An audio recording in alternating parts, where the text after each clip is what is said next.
Today we are going to discuss experimental verification of Lie Broglie theory. This experiment was designed by two scientists, Davison and Gerber, and therefore this is also known as Davison and Gerber experiment, which verify the existence of wave-like nature of electron. Okay, now this particular experiment is based on a principle of Bragg's diffraction through crystal plane. We know that according to Bragg's equation, 2d sin theta is equals to n lambda. Whenever X-ray was made to fall normally on the crystal like nickel, then we obtain the different types of diffraction, or we obtain a diffraction pattern in which there are centralized maxima, first maxima, then minima, then maxima from both the sides, and those obey the equation which is called as 2d sin theta is equals to n lambda. In this equation, d is the interplanar spacing, theta is angle of scattering from the crystal planes, n is order of diffraction, and lambda is the wavelength of the X-ray used. What were the thinking of the two scientists? The thinking is that if we consider the microscopic particle like electron, and if we allow electron to incident on the nickel crystal, and if it has or possess wave-like nature, it should be diffracted like X-rays and it should obey this particular equation. So this was their principle. तो किसी भी experiment का एक principal होता है, और यहाँ पे जो प्रिंसिपल था वो था X-ray diffraction through the crystal of nickel. For this purpose we have considered nickel crystal, and यहाँ पे इसके हम जो प्लेन्स लेने वाले हैं वो लेने वाले हैं हम 111 फैमिली के प्लेन, और उन 111 फैमिली के प्लेन का इंटर प्लेनर डिस्टेंस उसकी वैल्यू रहती है 0.91 angstrom. You ready? And here we have selected an electron gun. The experimental setup is here. A nickel crystal we have taken. Then nickel crystal के ऊपर में एक electron gun से हम यहाँ पर एक पर्टिकुलर डिफरेंट वोल्टेजेस के ऊपर में यहाँ पे पोटेंशियल डिवाइडर है, यहाँ से हाई टेंशन बैटरी में कनेक्ट किया, और यहाँ पर जो फिलामेंट है ये, इस फिलामेंट में थर्मियोनिक इमिशन को कॉज करने के लिए एक लो टेंशन बैटरी यूज की गई, एक पोटेंशियल डिवाइडर अरेंजमेंट यहाँ पे दिया गया. अब यहाँ पर इन दोनों पोटेंशियल डिवाइडर अरेंजमेंट के यहाँ से लेके यहाँ तक इन दो टर्मिनल्स के बीच में आपने कितना पोटेंशियल अप्लाई किया है, उस पोटेंशियल पर यहाँ से फिलामेंट से निकलने वाले जो इलेक्ट्रॉन रहेंगे वो एक्सेलरेट होंगे, और यहाँ पर हमने एक स्लिट रखी हुई है एस, और स्लिट के अंदर एक छोटी सी ओपनिंग है. उस ओपनिंग से यहाँ जितने भी थर्मियोनिक इलेक्ट्रॉन्स निकलेंगे वो सारे इलेक्ट्रॉन को इस स्लिट पर दिया जाने वाला यहाँ का जो पोटेंशियल रहेगा वो पोटेंशियल उसको एक्सेलरेट करेगा, और जब आप उसको एक्सेलरेट करेंगे तो डिफरेंट काइनेटिक एनर्जी के साथ में वो जो इलेक्ट्रॉन्स रहेंगे वो नॉर्मली यहाँ पर निकल के 111 फैमिली के प्लेन्स के ऊपर में इंसिडेंट करेंगे. राइट? अब अगर से डिफ्रैक्शन होगा तो उसको डिटेक्ट करने के लिए डेविसन एंड जर्बर ने एक डिटेक्टर डी यूज किया. इसका यहाँ पे एक हैंडल है, और इसको एक सर्कुलर स्केल के ऊपर में माउंट कर दिया, सो दैट इंसिडेंट इलेक्ट्रॉन और यहाँ से जो रिफ्लेक्ट होने वाले इलेक्ट्रॉन बीम रहेगी उसके बीच का जो एंगल रहेगा, that angle is theta. That angle is phi, not theta. It is phi angle. This is called as glancing angle. अब यहाँ पर हम बाद में देखेंगे कि ये जो इलेक्ट्रॉन बीम आ रही है वो एक्चुअली क्रिस्टल प्लेन से कैसे डिफ्रैक्ट होती है. तो इनके सामने में जो टारगेट था वो ये कि क्या डिफरेंट एंगल के ऊपर में owing to this particular equation आपको इलेक्ट्रॉन इंटेंसिटी का मैक्सिमम मिलता है या नहीं मिलता है. ये इनका एक्सपेरिमेंटल सेटअप. उसके बाद में उसकी जो वर्किंग है, अब वर्किंग उन लोगों ने कैसे स्टार्ट की इसको आप स्टेप बाय स्टेप समझेंगे. इनिशियली क्या किया, यहाँ पर पोटेंशियल डिफरेंस होता है, यहाँ पे आप एक वोल्टमीटर भी लगा सकते हैं. यहाँ पे जो आपका पोटेंशियल डिफरेंस था पहले इसको सेट किया 1 वोल्ट के ऊपर में. राइट? इस डिटेक्टर को उठा के यहाँ रखा, एंगल को रखा, पहले उन्होंने 0 डिग्री यहाँ पे एंगल रखा. राइट? उसके बाद में इस एंगल को धीरे धीरे आप पूरा 360 तक ये रोटेट कर सकते हैं. जब ऐसा किया तो यहाँ पर जो इलेक्ट्रॉन बीम आ रही थी इस पर्टिकुलर क्रिस्टल से जब बीम डिफ्रैक्ट हो रही थी तो ऑल डिफरेंट डायरेक्शंस के अंदर इलेक्ट्रॉन जो थे वो यहाँ पर जा रहे थे, और जब उन्होंने उसको 0 से लेकर पूरा 360 तक यहाँ पर रोटेट किया तो उनको ऐसा कोई खास रिजल्ट नहीं मिला। इस डिटेक्टर के अंदर में एक चैम्बर रहता है, उस चैम्बर के अंदर में एक इलेक्ट्रॉन डिटेक्टिंग माइक्रोमीटर या मिलीमीटर लगा रहता है, तो उस माइक्रोमीटर या मिलीमीटर के अंदर में उनको कोई खास ऐसा करंट की वैल्यू नहीं दिखी जिससे वो ये कह सके कि बहुत बड़ी वैल्यू थी या कोई मैक्सिमम था।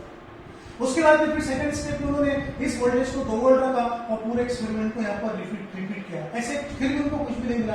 फिर धीरे धीरे इसको 2 के बाद में 3 वोल्ट किया, फिर रिपीट किया, 4 वोल्ट किया, फिर रिपीट किया। तो ऐसे डिफरेंट एक्सेलरेटिंग वोल्टेज के ऊपर में यहाँ पे जो भी आ रहा है V है, वोल्टेज के ऊपर में जो इलेक्ट्रॉन बीम निकल रही है उसका काइनेटिक एनर्जी डिफरेंट रहेगा, उसका वेलोसिटी डिफरेंट रहेगा, उसके साथ में डिफरेंट वैल्यू की डी ब्रॉगली वेवलेंथ एसोसिएट कर पाएंगे। तो ऐसा करते करते जब उनका यहाँ पर वोल्टेज था, क्या हुआ, ऐसा करते करते जब इस V की वैल्यू 54 वोल्ट्स थी, कितनी थी, 54 वोल्ट्स। अब उन्होंने 54 वोल्ट्स पे जब यहां से इस एंगल फाई को मेजर करना शुरू किया, करते करते करते जब वो पहुंचे phi is equals to 50 degree के एंगल पर, जब ये एंगल 50 डिग्री था तो what did they found, they found sudden rise in the current of this detector. Sudden rise in the current of the detectors का मतलब ये हुआ कि उस डायरेक्शन में बहुत ज्यादा नंबर ऑफ इलेक्ट्रॉन डिफ्रैक्ट हो रहे थे, इसलिए यहाँ पे करंट की इंटेंसिटी बहुत ज्यादा आई थी। इसके लिए उन लोगों ने यहाँ पर छोटा सा ग्राफ है वो स्टडी किया। This is the angle phi, right, and this is the intensity of current, और उसको यहाँ पे लिखा सिंपली यहाँ पे करंट। जब V इक्वल टू 54 वोल्ट्स के ऊपर में इसको जो स्टडी किया तो they will found that at 50 degree angle, ये जो एंगल था दिस एंगल वाज 50 डिग्री, यहाँ पे रखा 0, यहाँ रखा 25, यहाँ 50 और यहाँ 75, ऐसे एक angle versus intensity of current का एक ग्राफ उन्होंने प्लॉट किया। They find a very sharp rise in the current in the detector when the angle was 50 degree. So they assume that first time they have taken such a rise or maxima of current intensity and they called it as the first maxima, और उसके लिए उन लोगों ने यहाँ पे put किया n is equals to 1। तो ये यहाँ पर जैसे एक्सरे के अंदर में सडनली एक पर्टिकुलर डायरेक्शन में जब डिफ्रेक्शन होता है पर्टिकुलर एंगल के ऊपर में तो सडनली वहां पर जो होता है मैक्सिमम आ जाता है, इंटेंसिटी बढ़ जाती है। वैसे ही करंट की इंटेंसिटी जब ये एक्सीलरेटिंग वोल्टेज 54 वोल्ट था और फाई इक्वल टू 50 डिग्री के ऊपर में according to this particular graph sudden rise in the current उनको डिटेक्टर के अंदर में मिला। जैसे आप इसको 50 से 49 कर देंगे यहाँ पे तो वो करंट बहुत लेस हो जाता है, 51 कर देंगे तो करंट बहुत लेस हो जाएगा। तो they will confirm that this is the first order maxima. तो उनको यहाँ पे कंफर्म हो गया कि ये इलेक्ट्रॉन जो बीम थी ये भी मैक्सिमा दे रही है फर्स्ट ऑर्डर के अंदर में। अब उनके सामने में सेकंड टारगेट था। सेकंड टारगेट क्या था कि अब क्रिस्टल के अंदर से एंगल ऑफ डिफ्रैक्शन कैसे निकालना है। उसके लिए एक डायग्राम आपको यहाँ पे ड्रॉ कर रहे हैं, आपको भी ड्रॉ करना पड़ेगा और ये कंपल्सरी है डायग्राम को ड्रॉ करना। यहाँ पे आपको दिखाना है कि क्या होने वाला है। तो यहाँ पर आपने क्या किया, ये प्लेन दिया आपने 111 फैमिली का, ये प्लेन है, इसकी डायग्राम बहुत ध्यान से आपको ड्रॉ करनी पड़ेगी। I will try to draw this diagram.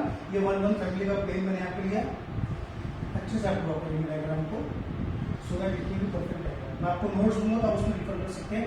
यहाँ पे एक इलेक्ट्रॉन था उनका, यहाँ पे एक इलेक्ट्रॉन था उनका, यहाँ पे एक इलेक्ट्रॉन था। अब यहाँ से जो आ रही है बीम ऐसे आ रही है, यहाँ से जो एक्सरे इलेक्ट्रॉन बीम आ रही है वो इस तरीके से आ रही है, यहाँ पे जो बीम आ रही है वो इस तरीके से आ रही है, और यहाँ पे आने के बाद में इन इलेक्ट्रॉन से जो बीम है वो इस तरीके से यहाँ पर रिफ्लेक्ट हो रही है।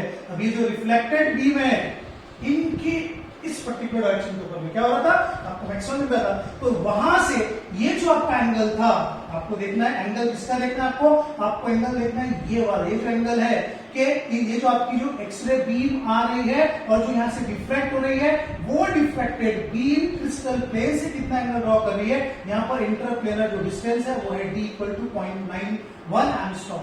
तो जब आप इस डायग्राम को यहाँ पर स्टडी करते हैं तो यू विल फाइंड दैट कि ये जो आपका एंगल आ रहा है यहाँ से आपको देखना है क्रिस्टल से कितना एंगल है। तो ये सरफेस से लेके ये जो एंगल था ये टोटल एंगल आपका 50 डिग्री था। You getting? ये जो एंगल था आपका, ये जो एंगल था आपका, ये एंगल था 50 डिग्री। You getting? और आपको निकालना है ये एंगल कितना रहेगा। ये वाला एंगल जो है कि ये जो आपकी बीम है, यहाँ से जो ये जो बीम आपकी जो रिफ्लेक्ट हो रही है, ये बीम कितना एंगल बना रही है। तो अब अगर से आप यहाँ पे नॉर्मल ड्रॉ करते हैं, देखिए मैं डायग्राम से ड्रॉ करके दिखाता हूँ आपको यहाँ पर अलग से। ये आपका प्लेन है, ये आपका पर्टिकुलर एंगल ये है, यहाँ से इंसिडेंट एक्स से आया, यू आर गेटिंग दिस, और यहाँ से एक से रिफ्लेक्ट हो गया, राइट। अब ये जो सरफेस है, सरफेस के ऊपर में आप जो नॉर्मल ड्रॉ करेंगे, वो जो नॉर्मल रहेगा वो नॉर्मल इस एंगल को बाइसेक्ट कर देगा। दिस इज द नॉर्मल, ये आपकी थी। आपको निकालना है ये एंगल कितना, that is theta. You will find that ये टोटल एंगल था phi is equals to 50 degree, right. यहां से लेके यहां तक ये नॉर्मल है, यहां से लेके ये पूरा एंगल कितना था, ये एंगल था 90 डिग्री। तो थीटा आपका कितना निकलेगा, theta is equals to 90 minus 5/2।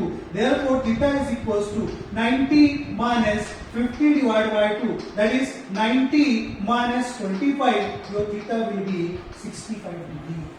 जब आपको हम नोट्स देंगे तो ये डायग्राम बहुत अच्छे से बनी रहेगी, इस तरीके से पूरी डायग्राम रहेगी। You can before that idea पर भी आपको एज आइडिया आपको एक्सप्लेन कर रहे हैं कि यहाँ पे आपको जो थीटा की वैल्यू मिलेगी, जो आपको थीटा की वैल्यू यहाँ पर मिलेगी, the value of theta is 65।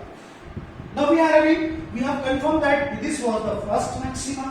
The value of theta is 65, right? The value of d is 0.9. Therefore, this ये जो इक्वेशन, जिसको इक्वेशन 1 नाम दे देते हैं, इक्वेशन नंबर 1 पे जो हम यूज करेंगे तो हमको मिलेगा 2 into 0.91 into sin theta is equals to 1 into lambda.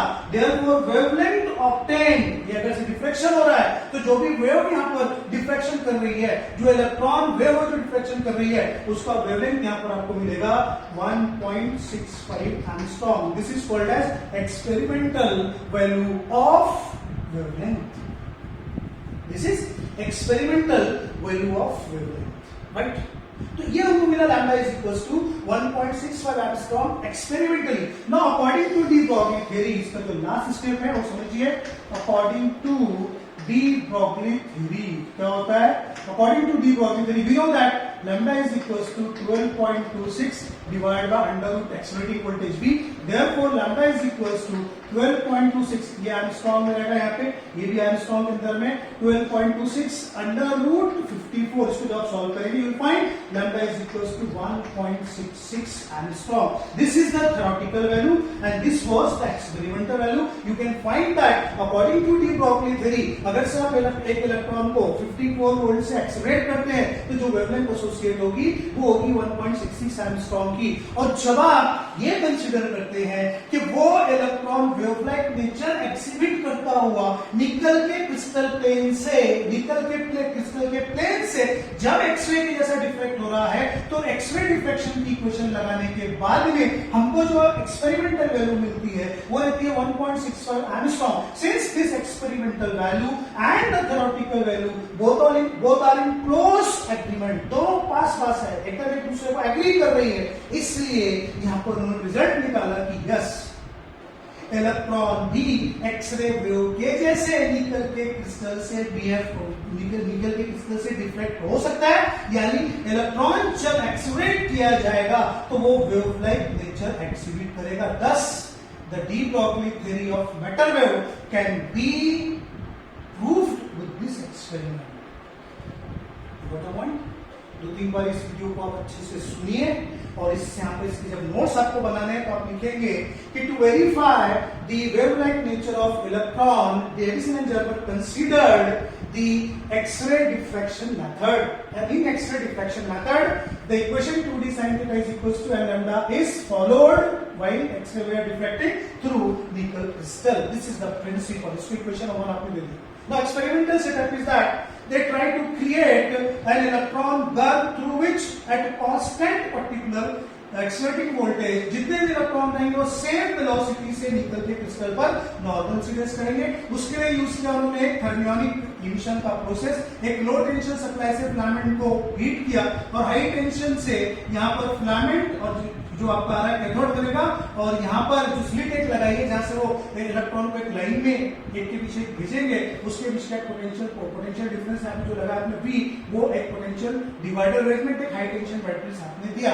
यहाँ पे इलेक्ट्रॉन को डिटेक्ट करने के लिए एक स्केल के ऊपर में उनके स्पेशल टाइप के डिटेक्टर को, जिसके अंदर में एक ओपनिंग थी, उस ओपनिंग से डिटेक्टर्स के अंदर में जाएंगे तो इसके अंदर में एक माइक्रोमीटर है, वो उसको डिटेक्ट करेगा और कितना करंट आ रहा है वो बताएगा। जितना ज्यादा करंट इसमें आएगा आप ये बोलेंगे उतने ज्यादा इलेक्ट्रॉन यहाँ पे जा रहे हैं, और आप इसको रोटेट कर सकते हैं 0 से लेकर 360 तक। अब वर्किंग के अंदर में पहले इसको 1 वोल्ट रखा, इसको पूरा रोटेट किया, कोई रिजल्ट नहीं मिला, 2 वोल्ट रखा, रोटेट किया, कोई रिजल्ट नहीं, 3 वोल्ट, 4 वोल्ट, ऐसा करते करते जब वो V इक्वल टू 54 वोल्ट के ऊपर में आते हैं और जब 50 डिग्री के इस ग्लांसिंग एंगल या रिफ्लेक्शन के एंगल के ऊपर में पहुंचते हैं तो सडनली उनको इस तरीके का करंट इंटेंसिटी में पीक मिलता है। They will show that this is the first order maxima of electron diffraction. अब यहां पर ये जो उसकी सरफेस एंगल बन रहा था डिटेक्टर का phi equal to 50 degree, crystal के अंदर से एंगल कैसा बनेगा आप देख रहे हैं। यहाँ पर ये जो आपकी क्रिस्टल की सरफेस थी, ये सरफेस, ये आपकी क्रिस्टल की सरफेस यहाँ पर बन रही है, ये क्रिस्टल की सरफेस बनी आपकी। यहाँ पे एक एटम था, इसके ऊपर में एक्स से आया, रिफ्लेक्ट हुआ, 50 का एंगल बना। अब इस पॉइंट पे अगर से आप इस प्लेन के ऊपर में नॉर्मल ड्रॉ करते हैं तो you find that this normal will bisect this 50 degree into 25 and 25। आपको निकालना है इस प्लेन से कितना एंगल ये रिफ्लेक्टेड बीम बना रही है, जिसकी वजह से आपको मैक्सिमम मिला था। तो वो निकालने के लिए phi इक्वल टू 50 था, थीटा आपको निकालना है, it will be 90 minus phi by 2 and therefore it will be 65 degree. If this theta equal to 65, n is equals to 1, d equal to 0.991 Armstrong रखने के बाद में जब आप एक्सपेरिमेंटली वैल्यू लैम्डा की कैलकुलेट करते हैं तो यू फाइंड दैट इलेक्ट्रॉन अगर से वेव के जैसा यहाँ पर बिहेव कर रहा है, उसके साथ में जो वेवलेंथ एसोसिएट होगी उसकी वैल्यू 1.65 Armstrong होगी। And according to de Broglie theory, the wavelength associated with an electron if it is accelerated by v volt is given by lambda is equal to 12.26 divided by √3 Armstrong।